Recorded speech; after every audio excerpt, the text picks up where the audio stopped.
What is going on, everybody? Welcome back to the Phaithful Phanatics Show, live here on DSM-Media's Facebook, Twitter, and YouTube channel. Guys, first and foremost, if you are new to the channel, make sure to subscribe to the Philadelphia DSM page, the Turf Talk DSM page, and the new Scotty Talks NBA YouTube channel as well. Turn on notifications for whenever we're live here or upload a video. I am one half of your host, Dylan Davis. To my right, my faithful co-host, Scotty, and welcome to the first victory Monday of the new young NFL season as the Eagles escape Foxborough with a 25-20 victory over Mac Jones and Bill Belichick and those New England Patriots.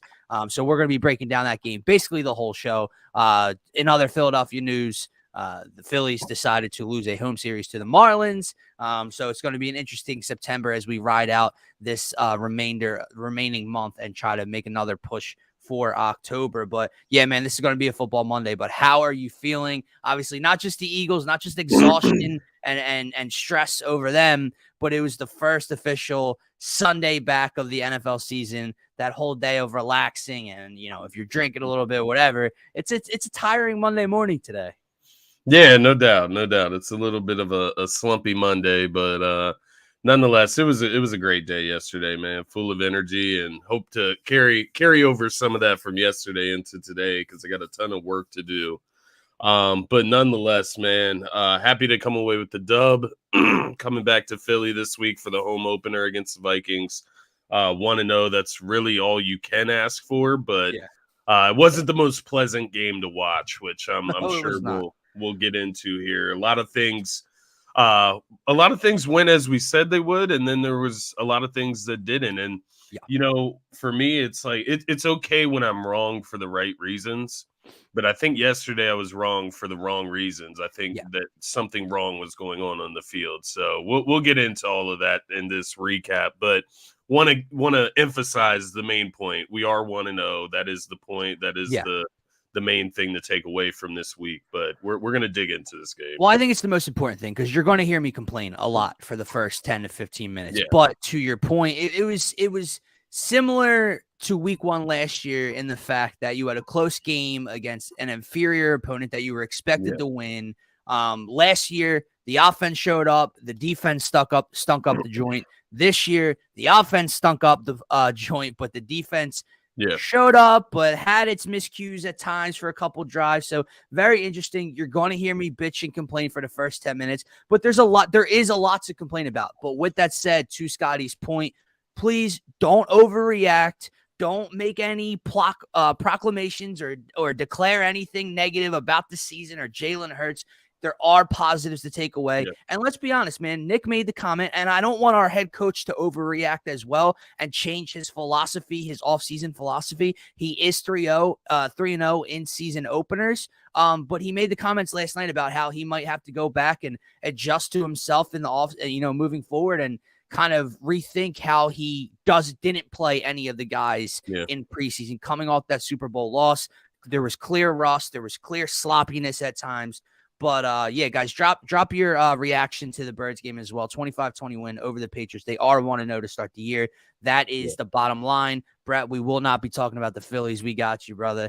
D-Rab stunk it up but got the dub. That is the most important thing. And to his point right here, like Nick was talking about, when you don't play your starters all preseason, which was technically different than last year, Scotty. They didn't play a lot in the preseason. But Jalen got the first drive or two, a drive here and there in the first game. Maybe I forget if he did the second game or not, but he didn't play them at all, which was completely different this year. It helps you get to the starting point. It helps you get to the starting line of being healthy. But you are going to see clear rust. Brett chiming in. He loved the defensive line, and Patriots focused on quick passes. Stopped them. Very true. Stopped the run mostly, and Carter and Davis stepped up 100%. But let's get into it, man. Yeah. My first beef, my first negative takeaway, here. was the play calling. And on both sides of the ball, I had issues with Sean Desai's defense. At times, they forced 2 turnovers. That's a major positive. Big play Slay with the biggest play maybe of his Eagles career, taking a 70-plus yard pick six to the house. Jordan Davis follows that up by punching the ball out on Zeke. We score right off of that. They caused turnovers. They got home when they needed to in the fourth quarter and got about, I think it was 2 or 3 sacks on Mac Jones. I want to say 3, 2 sacks on Mac Jones last night.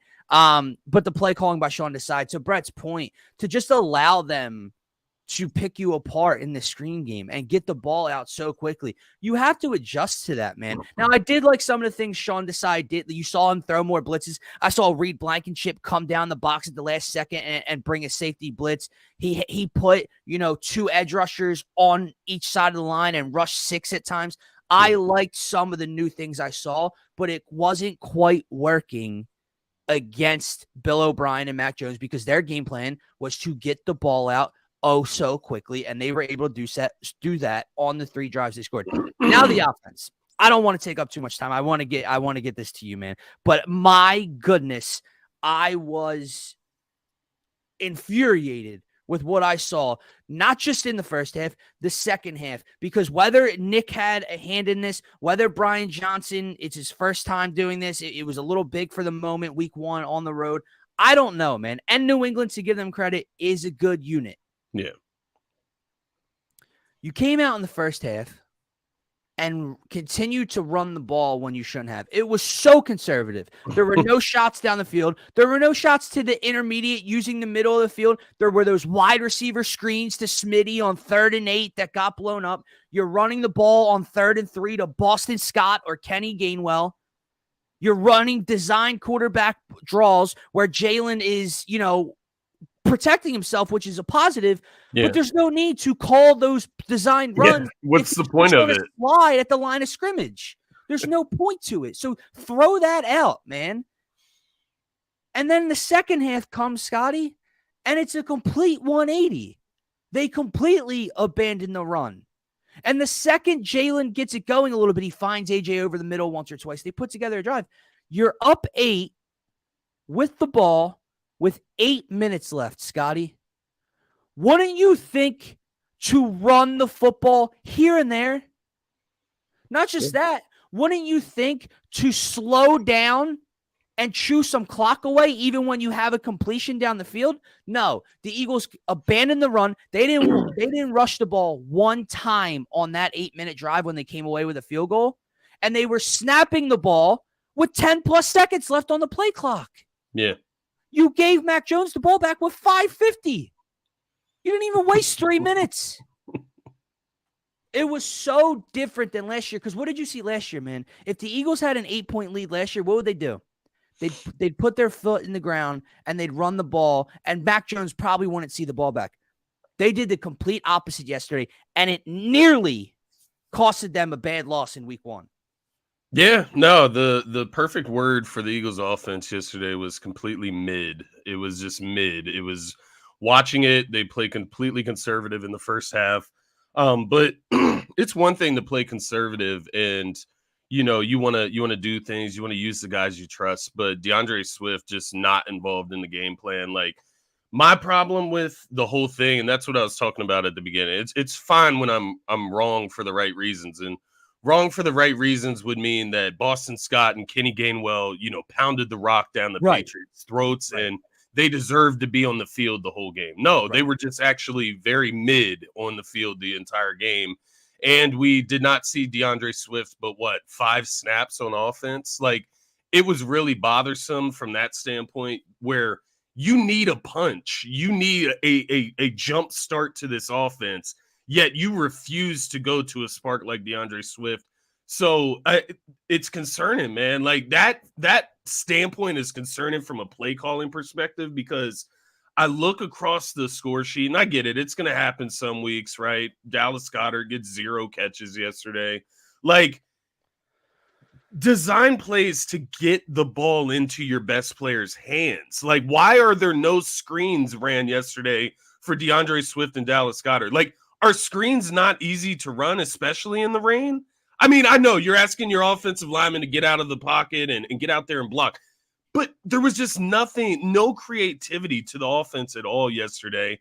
And then you pile on it with, Jalen Hurts just missing reads down the field. Like Dallas Goddard could have had 2 touchdowns if Jalen Hurts just looks at him. And, that I don't know if that's just him reverting, back to what makes him comfortable. He is rusty. He looked like the year 1 starting Jalen Hurts, right? That's what he looked like out there yesterday. Not throwing the wrench on the season. Like I said, the good thing is that they win, but something to look forward to is better play calling, better play design, better personnel use, because it doesn't make sense, man.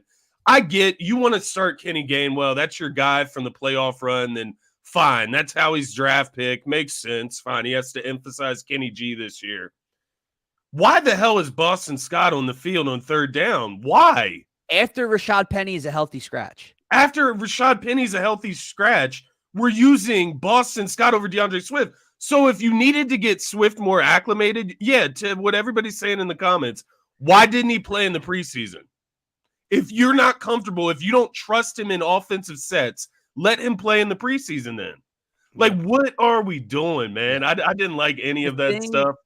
But on the bright side of that, all the offensive complaints that I had just there, you can change all of it this week. There's plenty of room to grow. There's plenty of meat on the bone. Again, I don't know why I feel the need to emphasize this. It should be clear.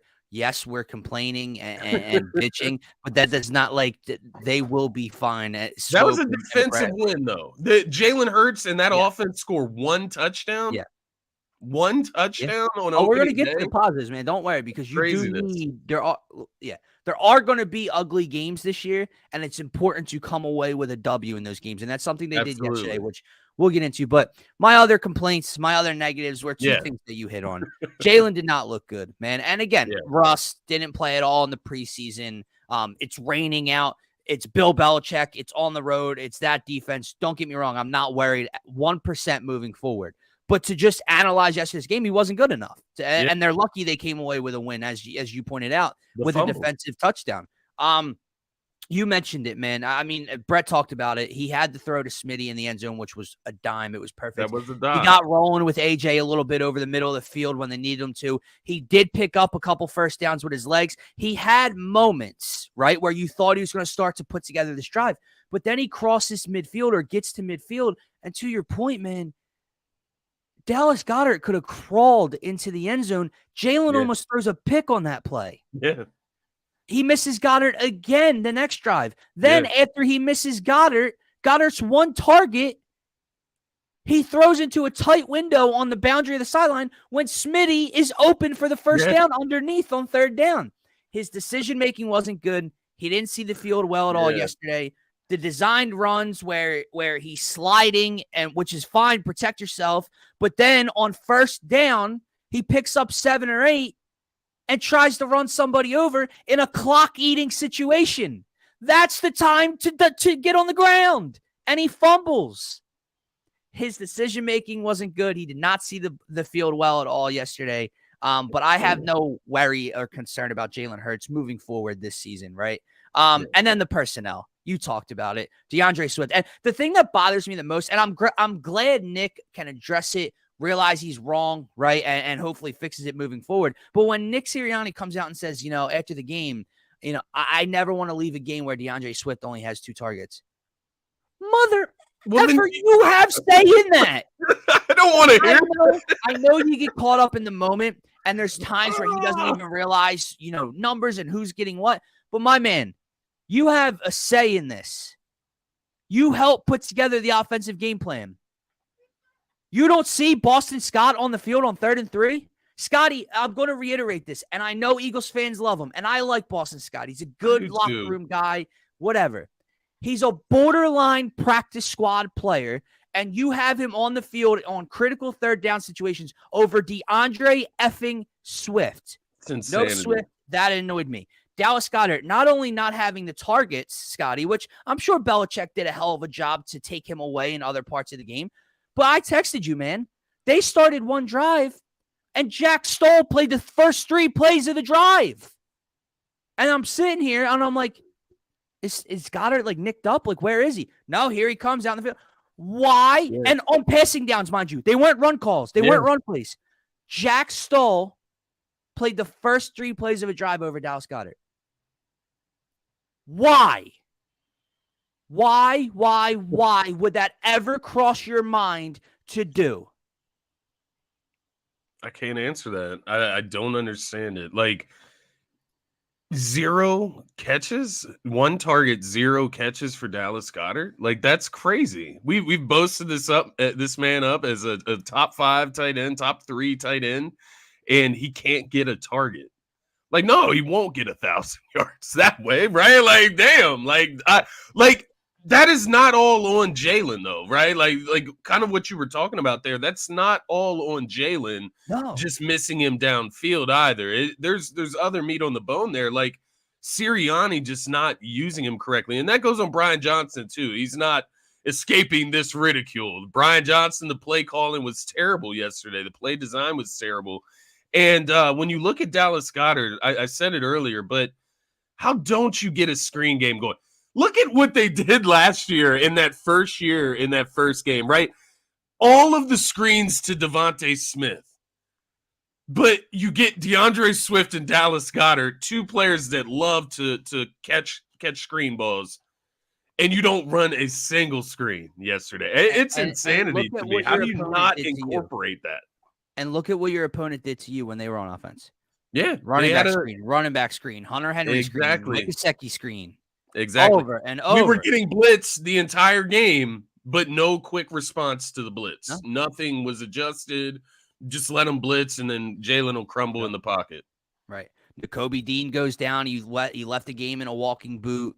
They couldn't cover the middle of the field. And I feel Swope's point, man. And Brett had said something about, or no, he had said something about, Ryan said something about the defense. And I do, listen, it's 1 week.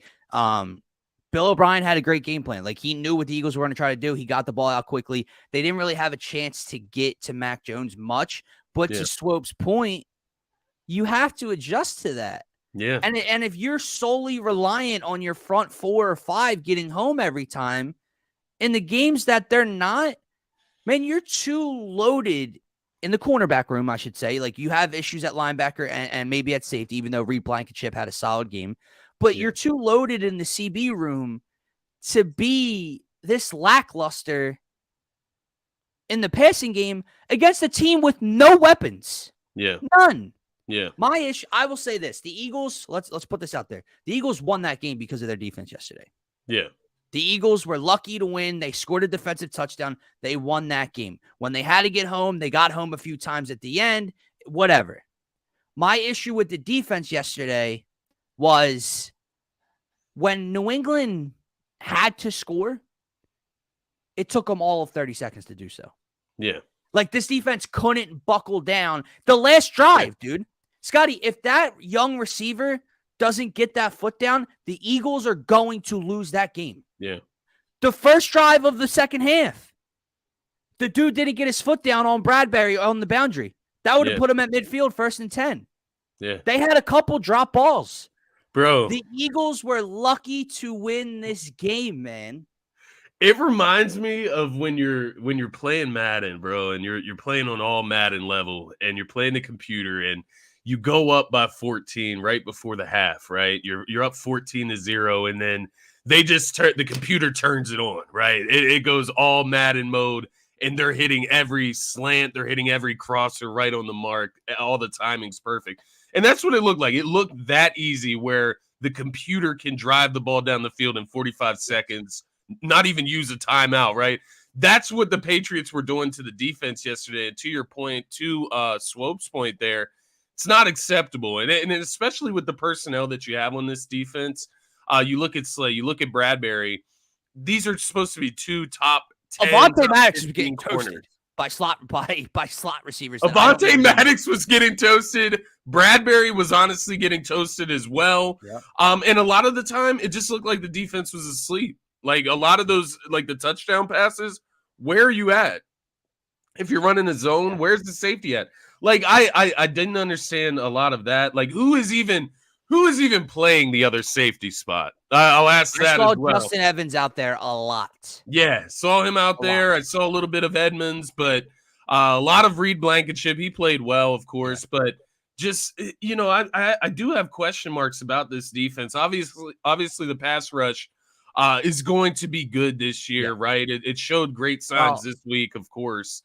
I will say this secondary, man, it's similar complaints to last year, and that's it's 100% to Marshawn Lynch's point here. It's the same script as last year. Defense had a pick six. They forced a fumble last year, same as this year. Timely sacks at the end, but they got beat up even more against the Lions last year than this year, and we were all kind of like, man, this is a major concern. Blah blah.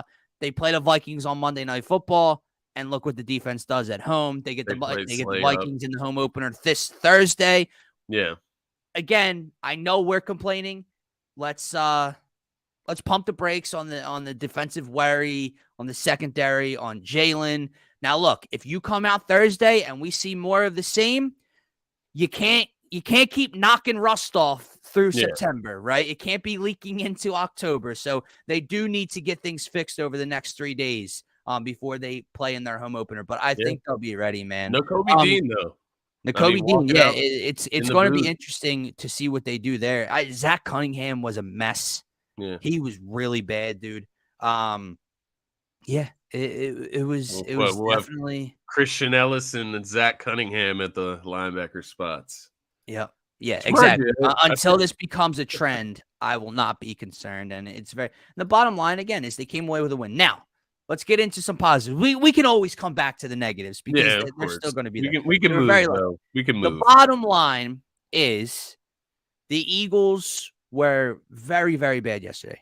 Their quarterback had maybe his worst game in the last calendar year or longer, right? Literally maybe since Tampa Bay in the playoffs, he has not looked like this. Mac Jones threw for 300. Yeah. The defense had some flaws, whatever. The bottom line is ugly games are going to occur throughout the course of a schedule, especially you're playing in bad weather in front of a Foxborough crowd that's very good defensively, one of the greatest, maybe the greatest head coach of all time. And they mucked that game up, right? The Eagles fell asleep a bit after a quick 16-0 start. Bottom line is you came away with a win. And wins in those ugly games are critically important over the course of an 18-week season, right? But positives. I don't got much for you offensively. I don't. AJ Brown had a couple big plays to pick up first down. AJ Brown is good. He's good. He's a good player. AJ Brown or Smitty had the touchdown on his first catch of the season. Cool. Whatever.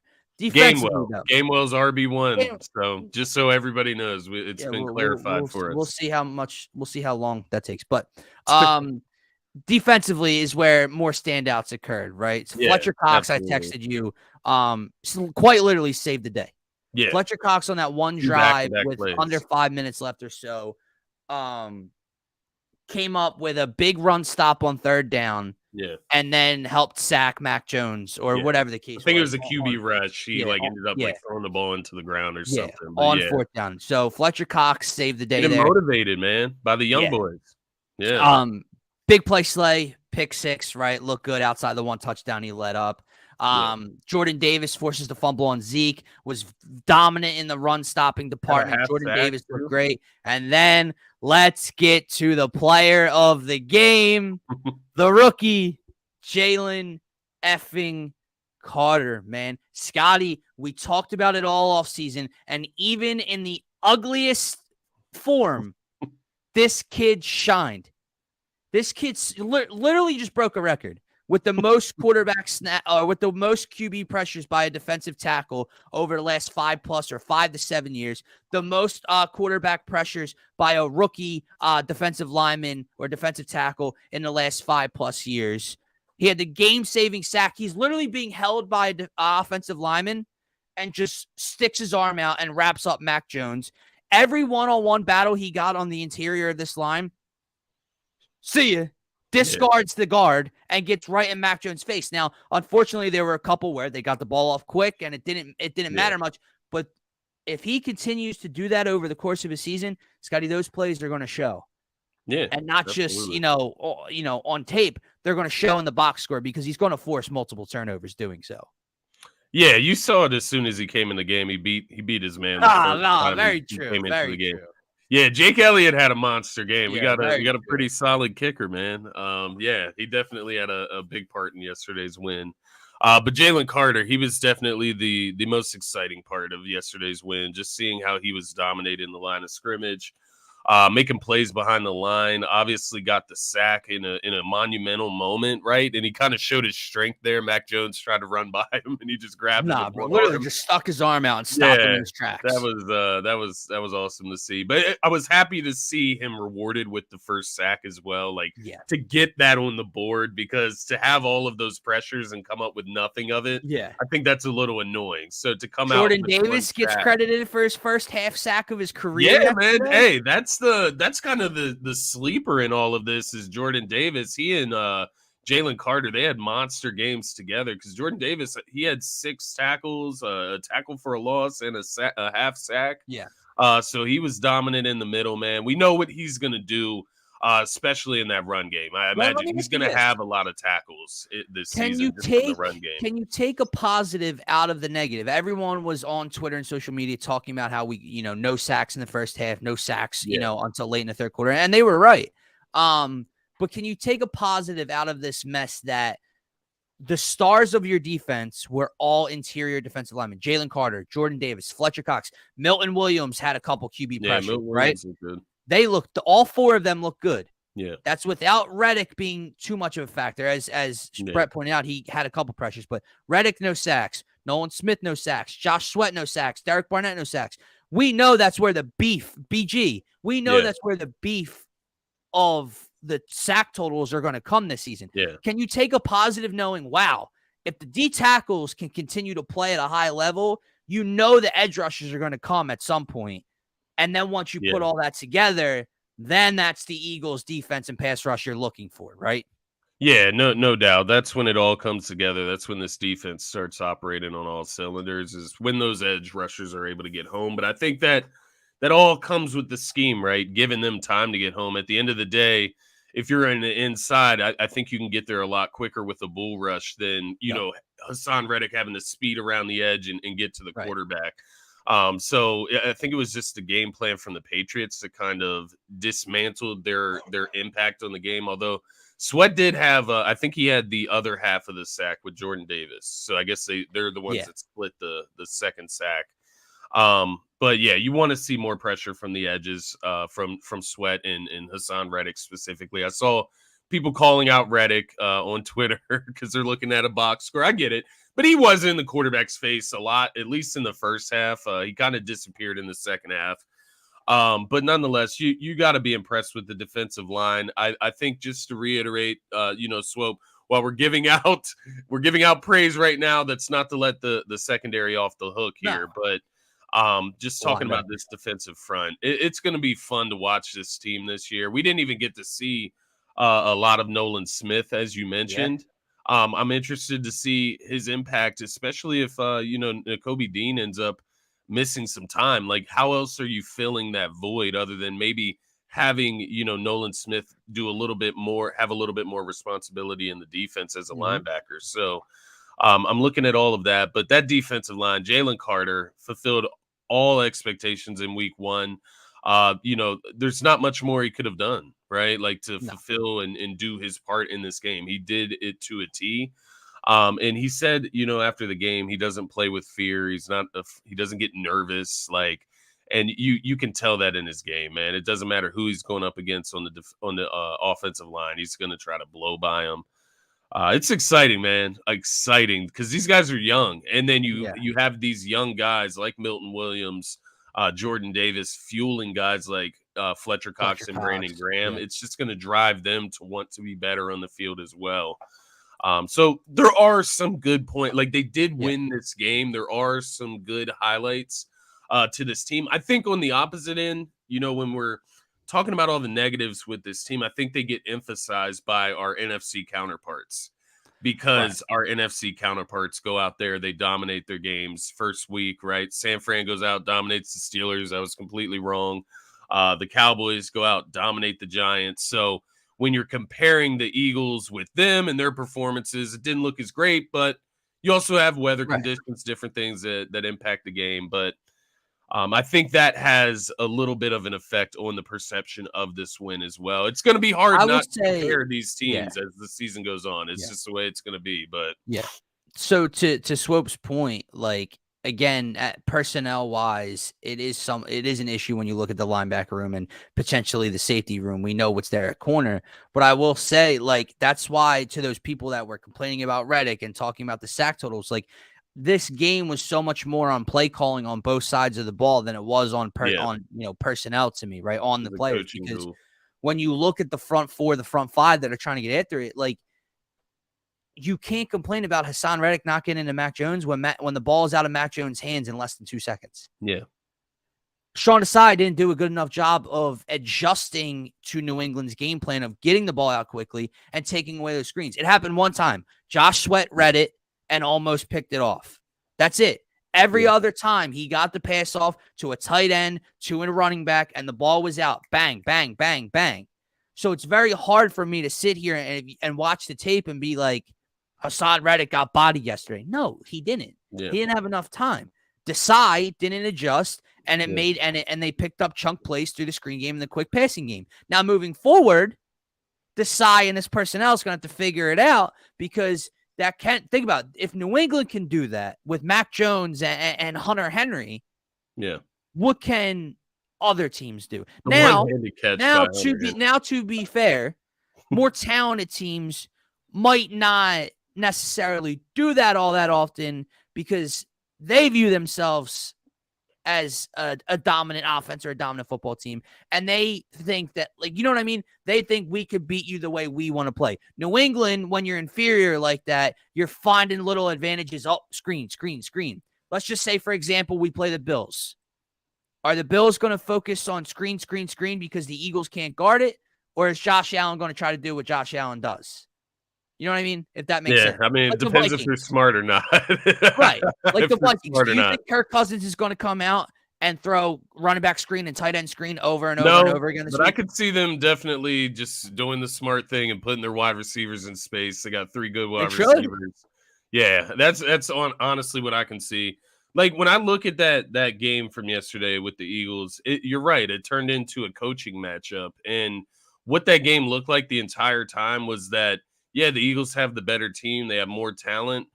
It was Nick Sirianni just trying to survive. He's trying to survive a game against Bill Belichick and the rest of their offensive and defensive coordinators. Bill O'Brien obviously had the quick passing game going against us. And, you know, it just felt like we were trying to hang on for our lives there at the end. Like, we were just trying to survive. So, yeah, there's a lot of adjustments, and I think it starts with coaching, man. It's not just the players. I think the players can obviously play better, but I really pin this game on the coaches, man.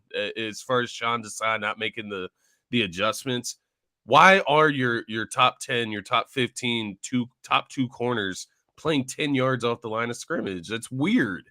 It's weird when you're bringing pressure. Press up. Like, why are we not doing this to Mac Jones?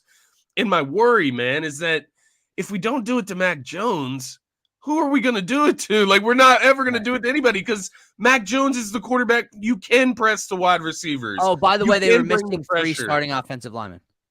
And they're missing their 3 starting offensive line. Like, these are all things that are calculated in, but not adjusted to. And it's the same thing on offense. It makes perfect sense, which is why I sit back and scratch my head at Gannon and I scratch my head at Desai in week 1, because to your point, right, if this pass rush is so lethal and you can get home with 4 or 5 the way they did last year, right, and you add Jalen Carter and these guys, right, and you're expecting them to be tops of the league again in that department, what is the sense of dropping in coverage?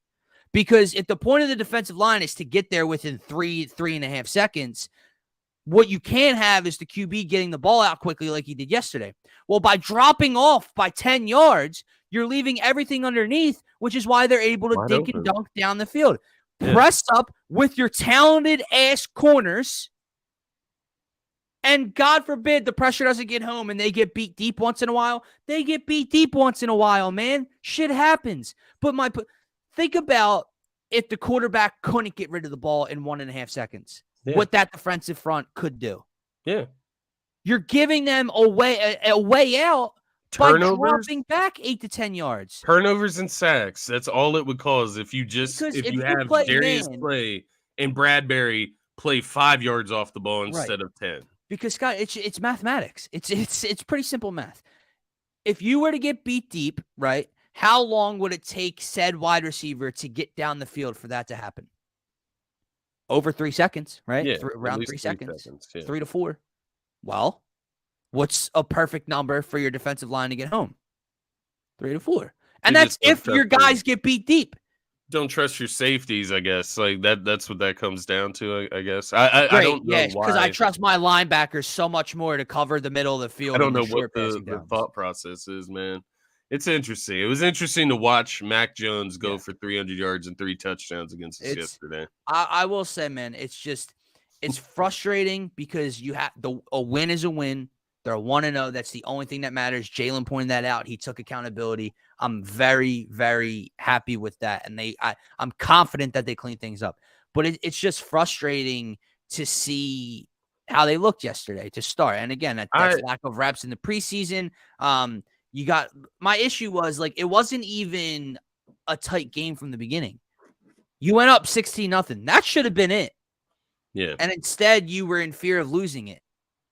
And the thing is, we knew the defense was going to be a work in progress. It's a new defensive coordinator. You got a lot of young talent that is trying to figure out their spots on defense, right? Nakobe Dean, we'll see how that transitions now with the injury, but he was one of the question marks. The safeties, we had to see how these guys work together and how Sean Desai gets this unit going. So, you knew that was going to be a work in progress. I'll take that on the chin. My problem is on offense, man. That is the main detractor for me because the offense this year should be our calling card. That should be our home run. Every single game should be 25 plus points. There's no reason that we should score 1 touchdown, man. There's no reason that we can't get the running game going to get 2 touchdowns on the board. Completely abandoned it, Scotty. Completely. It doesn't make sense. And that is my worry. I say worry. It's going to get fixed. It has to because there's too much talent. It won't be thunderstorming, hopefully, again in Philly this Thursday. So things will change into their favor. They should be able to get back on track. But that's the annoying thing about that game yesterday, whether that has to do with preseason, scheme, game planning, because you can sit here and say preseason, but the play calling was bad. It's not you need to get your wits about you in the preseason. It's the guys that were calling plays in the preseason were bad, right? It wasn't the players. Right. The player, sure, Jalen Hurts missed some reads downfield, but you also have him running these option plays into, 3 or 4 defenders. So what do you really want him to do? Those first couple drives, man, where he's just collapsing in the pocket, no blitz response at all. And it just leads me to believe these guys are not even prepared. This doesn't have to do with preseason. This has to do with preparation from the coaches in game planning, play design. So we really, really need Nick Sirianni and these new coordinators to step it up going forward, because we cannot have coaching be a detractor for this team. We've talked about this in the past. Yeah. Cannot be a detractor for this team it covers the board in talent. Right. You can't have that on this team. So gotta iron that out. That's the most frustrating part, the offense, man. To wrap up your point kind of there, it's we did have some roster turnover. We lost those 5 starters on defense everyone talks about. You lost Sayamalu, but they replaced those guys pretty evenly, if not improvements in certain areas. The 2 changes that were the biggest unknowns were your coordinators. And those were the 2 biggest issues in week 1. So again, not worried long-term, but they're still an unknown. So when I say, I have concerns about the offense, I don't have concerns about Jalen Hurts necessarily moving forward. I don't have concerns about the offensive line moving forward. I have concerns of what Brian Johnson looks like as an NFL play caller. Yeah. Defensively. I don't have concerns about the 5 getting home. I don't have concerns about Slay and Bradbury. I have question marks of what Sean Desai is going to run out there week to week. Yeah. So the win is the win. Take it, regroup, work out your shit this week, and let's get back to it Thursday night, guys. We'll be back Wednesday morning breaking down Eagles, Vikings on the Phaithful Phanatics show. We'll also be live right here on the DSM Philadelphia YouTube channel around 7 p.m., an hour before game time on Thursday night, breaking down Eagles, Vikings, keys to victory, game predictions, all that stuff. But let's make it, it doesn't need to be pretty, Scotty, but it needs to be prettier than what we just saw on Sunday. I need to see some adjustments. That Minnesota offense is going to be much different from New England. I hope to see some adjustments for the defense. And I expect to be in a much better mood on Thursday. Nonetheless, I agree, man. Victory Monday, though. First one of the season. Monday. Cheers to that, and go Birds as always, man. It was a good W yesterday. That's all I was saying towards the end was just get the W. Let's get out of here, man. Let's get out of here with a win. And that's all you they covered, right? Good. They did cover. Hey, they did cover. Right? I did win the bet. It wasn't all doom and gloom yesterday, man. It was a great first NFL Sunday, and you can't help but it was capped off by a W. Again. Yep. So through all the complaints, through all the negatives, the most positive thing was a W on Sunday afternoon. And let's see if they can make that 2-0 against the 0-1 Vikings. We'll be breaking down week 1 in the NFL over on the Turf Talk YouTube channel as well. So make sure you guys are subscribed to that one. Have a great rest of your Monday and